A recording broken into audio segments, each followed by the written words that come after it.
Deve voltar com o imposto sindical obrigatório ao mudar alguns pontos da reforma trabalhista que foi aprovada na gestão de Michel Temer. Uma informação que desagrada muita gente. Exatamente sobre esse assunto, a gente vai conversar aqui com o João Batista Gomes, que é diretor executivo da CUT, e aceitou nosso convite aqui para uma conversa franca e construtiva com um dos diretores responsáveis aí pela Central Única dos Trabalhadores do Brasil, que está se ajeitando e daqui a pouquinho vai conversar aqui com a gente. Dúvidas sobre essa questão do imposto sindical obrigatório?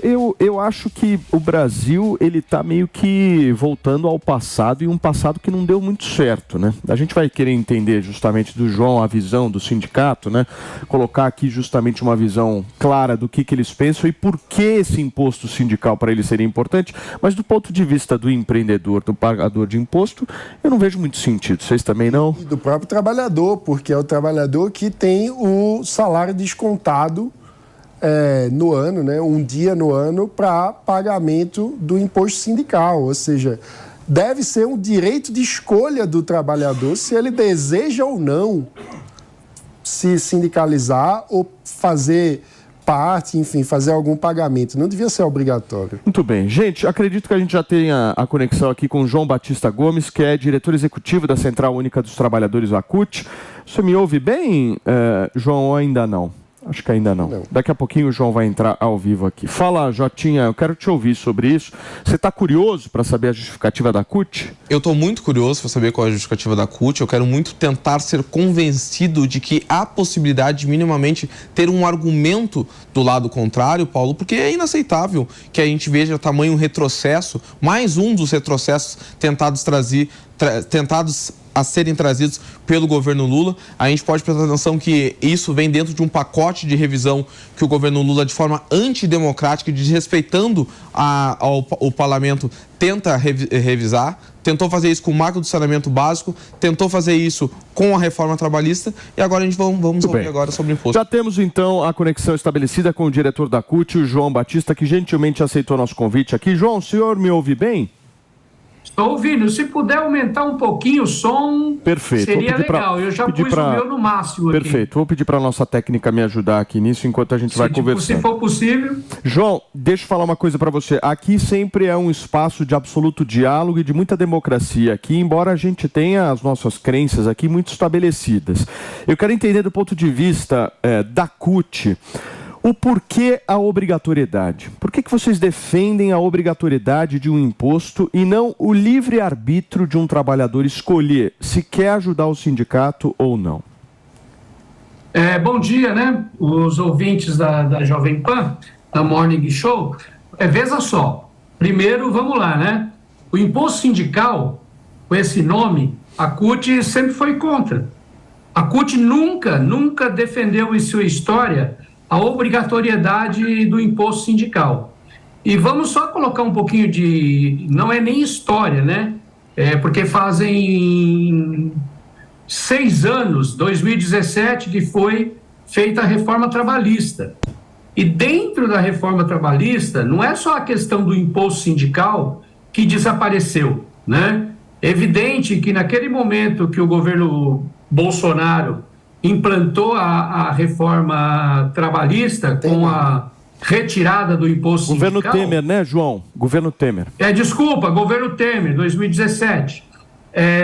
Quando retirou o imposto sindical, ele deu um golpe no movimento sindical, porque não houve nenhum tipo de discussão.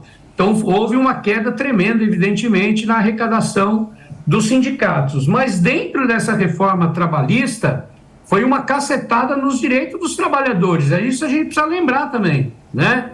Então, eu estou vendo aqui a chamada, o governo Lula quer voltar com o imposto sindical, mas a CUT não é a favor do imposto sindical obrigatório. Nós não somos a favor, mas também não somos a favor do que aconteceu na reforma trabalhista. Por exemplo, não sei se vocês estudaram ou deram uma olhada na reforma trabalhista, mas na reforma trabalhista está lá o fim da ultratividade dos acordos coletivos. O que é isso, né? Nome estranho, né? Mas a ultratividade é o seguinte: quando um sindicato assina um acordo coletivo com o patronato, com o sindicato patronal, pode ser de 1 ano, pode ser de 2 anos, alguns sindicatos assinam por 2 anos, Quando acaba esse contrato, esse acordo coletivo, e as empresas não querem renovar o contrato, a gente tinha a garantia da ultratividade. O que é isso? Era a garantia de que não seria retirado aqueles direitos assinados no acordo coletivo. A reforma trabalhista acabou com isso. Então, se o patrão quiser não assinar o acordo coletivo, os trabalhadores perderam o direito que estava ali no acordo coletivo. O direito a ter inflação, o direito a ter vários tipos, né? Que está ali, vale refeição, vale alimentação, e assim por diante. Muito bem. Outra coisa que a reforma trabalhista tirou, os nossos ouvintes saber, a homologação, a obrigatoriedade de homologação em caso de demissão do trabalhador no sindicato. Hoje o trabalhador, ele é demitido e a homologação não é obrigatório ser feita no sindicato. Então o que acontece? Na maioria das vezes os trabalhadores tomam um golpe dos patrões, aí tem que recorrer à justiça, né? João, deixa eu só fazer... Só para terminar, só rapidamente, eu só preciso fazer um break. Implantou foi a questão, por exemplo, do trabalho intermitente. O trabalhador trabalha 3 horas num lugar, 2 horas na outra, sabe? Ele não tem horário João, de trabalho. Só me dá um minutinho, que eu preciso ir só para um rápido intervalo comercial. São 10 horas e 28 minutos aqui na programação da Jovem Pan. Para você que está no rádio, a gente já volta. João, só para a gente seguir aqui com a nossa conversa, a gente vai fazer perguntas bem objetivas, a gente tentar fazer respostas também objetivas para a gente fluir aqui a conversa. Perfeito. Jotinha, por favor. Bom dia, João, tudo bem? Obrigado por estar aqui conosco, obrigado por ter aceitado o nosso convite. João, quero fazer uma pergunta para ti, referente à forma como a esquerda ela trata os sindicatos e os seus exemplos, não somente em relação às questões trabalhistas, mas também até a modelos econômicos. A esquerda ela sempre fala muito nos países escandinavos, né, como exemplo de bem-estar social, Dinamarca, Suécia, Finlândia. Só que lá, João, quase 70% dos trabalhadores da Dinamarca, por exemplo, são filiados a alguma organização trabalhista. E lá não tem seguro-desemprego, lá não tem salário mínimo, não tem nada disso. Só que aqui no Brasil, quando esse imposto passa de ser obrigatório, a arrecadação dos sindicatos brasileiros cai em mais de 98%. E eu quero saber de ti, João, por que os sindicatos brasileiros não representam os trabalhadores? Então, vamos lá, né? Olha, primeiro o seguinte, eu vou repetir o que é histórico na CUT. A CUT nunca foi a favor da obrigatoriedade do imposto sindical. A CUT nasceu combatendo a obrigatoriedade do imposto sindical. Hoje, no Brasil, a taxa de sindicalização gira em torno de 16%, 18% dos trabalhadores da iniciativa privada e em torno de 25% a 30% no setor público. Qual é o problema aqui? O problema, por que tem uma baixa sindicalização? Tem uma baixa sindicalização porque é uma política antissindical, organizada pelos patrões contra os trabalhadores. Esse que é o problema. Muitas vezes, os trabalhadores são até ameaçados a se sindicalizar. Por exemplo, a CUT defende o quê? Né? Para ficar bem claro, a CUT defende o quê? A sindicalização direta ao sindicato. Ou seja, o sindicato... Então, obrigatoriedade. Se você defende a sindicalização direta, é a obrigatoriedade. Deixa eu te explicar o que é.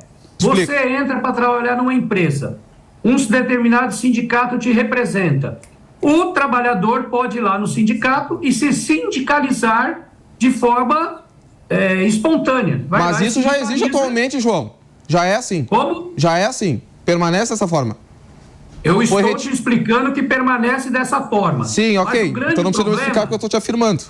A minha pergunta não foi nesse sentido. Eu estou afirmando que esta forma existe e ela vai continuar existindo. Sim. Isso é uma forma... os trabalhadores se sindicalizam de forma espontânea. Só que qual é o grande problema? No Brasil, há práticas antissindicais. Há ameaças a trabalhadores que se sindicalizam, que querem lá ir para o sindicato defender os seus direitos. Isso é uma forma de desconto. A outra forma de desconto é o que se chama de imposto sindical, que nunca foi chamado de imposto sindical, na legislação se chama contribuição sindical, que era a obrigatoriedade Sim, é isso. É que talvez você nunca tenha trabalhado, mas de forma legalizada. Eu estou brincando aqui contigo, Contribuição sindical. A partir do momento que eu exponho a contradição de vocês como um movimento sindical, inclusive a incapacidade de assumir em rede nacional que vocês são favoráveis à extorsão do dinheiro do pagador de impostos, eu estou trabalhando, João. Eu acho que você não está me ouvindo. Eu posso te mandar uma cópia com uma dedicatória do Estatuto da CUT, que diz categoricamente que nós somos contra a obrigatoriedade de qualquer taxa. Então, eu te mando o Estatuto com dedicatória e tudo mais, para você poder ler, não tem problema.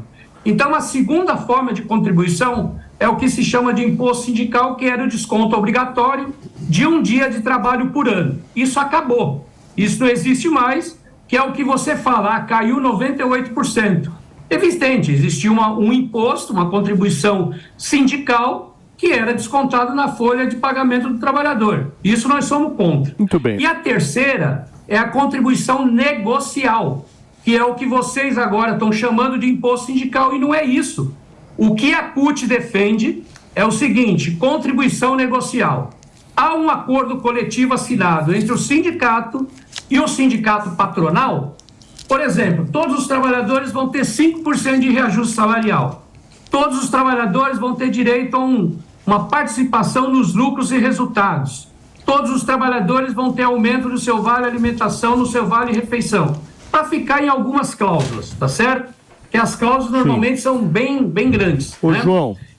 E aí o seguinte, nessa contribuição negocial, João, a partir do momento que a gente assinou a contribuição negocial, todos os trabalhadores vão ter direito a isso. Então, João, aí sim deixa eu só pedir um pouquinho a tua palavra, só um minutinho. A gente está com o tempo super escasso aqui. Deixa eu te agradecer pela sua participação aqui no Morning Show desta terça-feira. A gente tentou aqui elucidar um pouco, mas acho que fica registrado aqui o teu posicionamento de que a CUT não é a favor do imposto sindical obrigatório, certo? Exatamente. A gente pode afirmar isso.